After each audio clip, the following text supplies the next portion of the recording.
今天会分享关于 Acer Swift 系列和 Acer Aspire 系列之间的对比，到底哪个更具有性价比，哪个更适合你？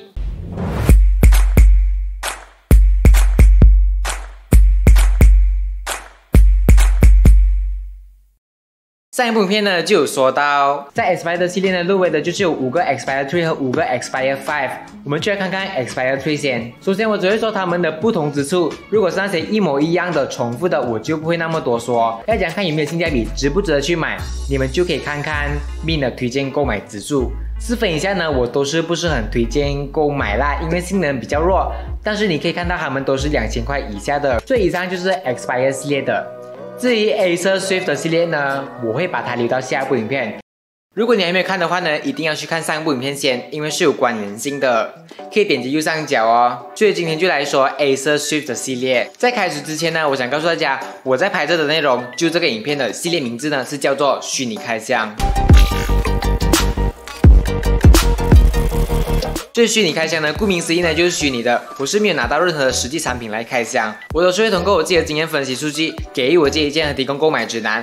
所以在体验方面来说，我是比较难给到你一个确定的答案。但是在 spec 的方面呢，我是可以告诉你哪个更有性价比，哪个更加的值得。所以在虚拟开箱呢，你看得到产品的图片或者影片，当然都是来自于网络内容。OK， 在 Acer Swift 系列里入围的就有2个 Acer Swift 3和一个 Acer Swift 5。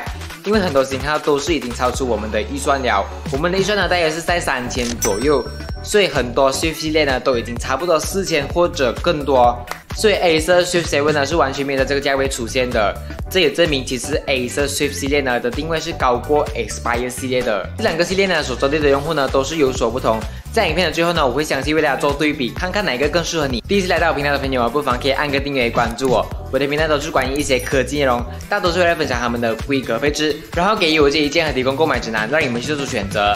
所以你订阅了吗？首先是 Acer Swift 3，然后是这个型号，这2个的型号呢，只是颜色上的不同，一个是紫色，一个是银色。它们搭载的处理器呢是 AMD Ryzen 5 4500U 处理器，没有独立显卡，使用处理器的内显 Radeon Vega 6，配备了8GB RAM on board， 没有多余的 RAM slot 来升级。然后储存就给到了 512GB 的 PCIe NVMe SSD， 算是一个标准的配置。屏幕是40寸 1920x180 Full HD， 亮度可以高达300尼特。在这一个型号的色域表现呢，其实有些是说有72%的 NTSC 高色域的屏幕，但是有些又说其实是假的，根本就没有。所以呢，我也无法给到你一个确定的答案。但是普通使用42%的 NTSC 其实也没有什么不 OK 的，就像华为 MacBook 系列其实也才42%的 NTSC， 我自己是亲身体验过，日常使用其实是完全没有问题的。全尺寸的键盘呢有背光，有指纹解锁，电池有48Wh，官方宣称可以高达11个小时的续航，但是我认为保守估计可能就9个小时没有问题。WiFi 6蓝牙 5.0， 重量是 1.2kg， 非常的轻巧。官方售价呢是2599，但是现在你在秀一找的价格呢，不知道为什么价格全部去到了2799，可能可以找到2600多的。不过我在秀一的 Acer 的官方还是可以看到2599的价格，但是那边的数量剩不多啊，要的赶紧哦。如果是2599价格呢，绝对是有性价比的，但是2799价格呢，就觉得还 OK。面推荐购买指数7.5分。但是比起 MacBook D14呢，或者 D15来说呢，算值得，因为它采用了比他们更新一代的处理器。其实这个型号的 Acer Swift 3呢，我之前就有拍过它的一个详细内容，也是有把它和 MacBook 系列做对比。我觉得他们都各有优势吧，有兴趣的话呢，可以到我的频道看看，或者点击右上角。接着第2位登场的是 Acer Swift 3，然后是这一个型号。其实和上一个型号呢也是差不多，不过处理器就是采用 i5 1035G1。当然，一样是没有独立显卡，而采用了处理器的内显 Intel UHD Graphic RAM， 同样是8GB RAM on board， 储存是512GB 的 PCIe NVMe SSD。其他方面呢，全部都是一样，不过它有支持 Thunderbolt 3。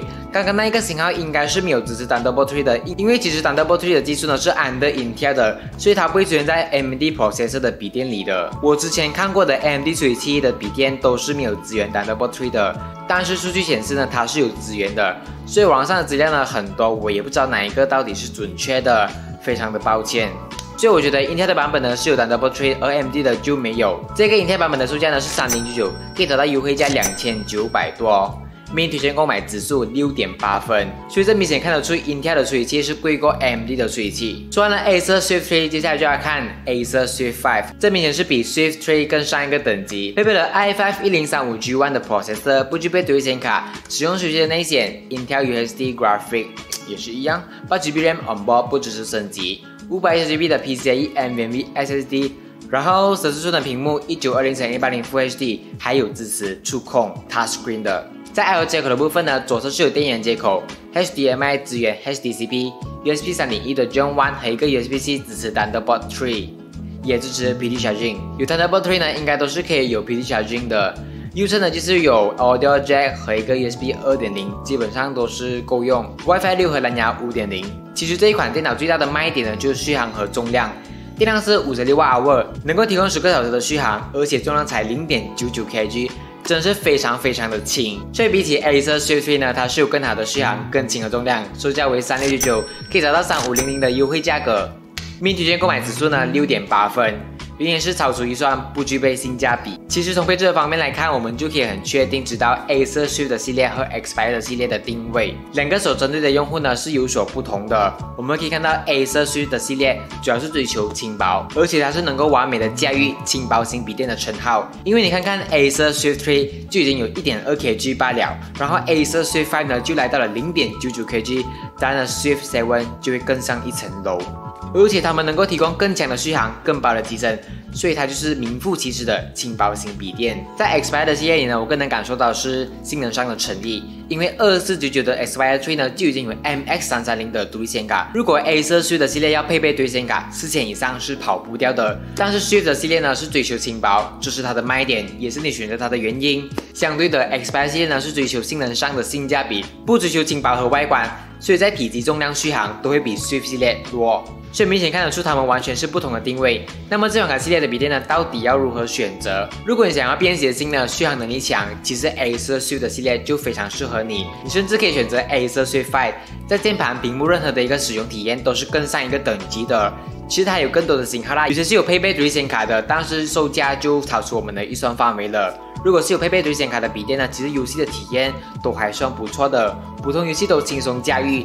但是你要知道，它不是电竞笔电，运行吃力的游戏它还是比较辛苦的。如果你只觉得性能比较 OK， 我不需要它轻便，其实 Acer Xperia 3的24GB的价格呢就非常的香。搭载 i5 1035G1， 配备独立显卡 MX330， 4GB RAM onboard， 你还有一个 RAM slot 可以升级，也支援 HDD 的扩充。其实选择笔电呢，我还是要重复一个概念，就是不一定选择最贵的、性能最极致的才是最好的。其实要选择最适合你的才是最好的。要如何选择适合的，就是要看看你有什么需求。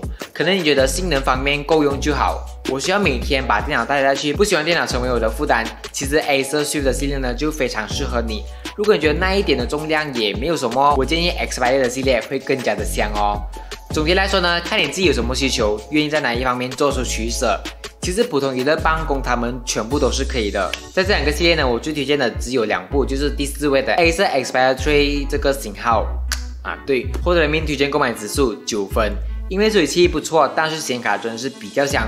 通常 MX330 的至少都是要3000以上才找得到，才能看得到。不够RAM就需要升级，它的售价只需2499。其实这一款算是马来西亚新发布的笔电，在我拍那部影片之后我才看到这个消息。然后另外一款是 Xperia 5，也是在马来西亚新发布的，但是性价比就没有那么高，因为不具备独立显卡，而且价格来到了2599。但是 Xperia 5呢，在体积和重量是和 Xperia 3是不同的。Xperia 3的重量是 1.9 kg， 而 Xperia 5是 1.5 kg。那么这款 Xperia 5呢，相比其他的品牌呢，它是有资格去做对比的。还有一个 Xperia 5的型号也是不错 ，Acer Xperia 5，然后这个型号。i5 10210的处理器 MX250 的显卡，售价为2599，获得明推荐购买指数7.5分。如果有机会呢，我们之后的影片还可以看到他们。然后在 Acer Swift 的系列呢，推荐的就是 Acer Swift 3，然后是这个型号。采用 AMD Ryzen 5 4500的处理器，的确是比 Intel 的版本更香，因为售价更加的便宜。官方之前的价格呢是2599，不过价格不几时跳去2799，可能你们可以找到260的优惠价格，不过我还是看得到2599的价格。以上我推荐的笔电，如果你有兴趣的话呢，我基本上购买链接放在影片底下。别客气哦。所以呢，这部影片并没有详细的介绍他们，只是拿他们的规格配置做一个比较，让你有一个选择。如果你们觉得这部影片对你们一点点帮助，记得点赞，不然没事就按下去罢了。如果你按这个的话呢，记得按2次，这样子会比较够力。我的频道呢都是关于科技内容，所以想看关于笔记本电脑的内容都可以到频道看看哦。我也不用去了解更多新发布的笔电，做个虚拟开箱，给我自己的意见，提供购买指南。当然，除了笔电开箱呢，我会常去做有趣有用的产品开箱，所以呢，有任何厂商干爹都可以 email 我在这里呀。就记得订阅我的 YouTube 频道，还不要记得开小铃铛，不然你就会错过更多关于最新的笔电内容。到时候你买到不值得，就别怪我了。所以订阅了就要支持我，不然没有观看没有 view。是很可怜的。当然，任何疑问呢，都可以在影片下方留言告诉我，我会尽能力范围呢去回复你们。不过不是每个都可以马上回复啊，所以可以 follow 我的 IG。就记得分享这部影片给那些最方便学习的朋友，带我们出来。你好，我是Min，我们下部影片见。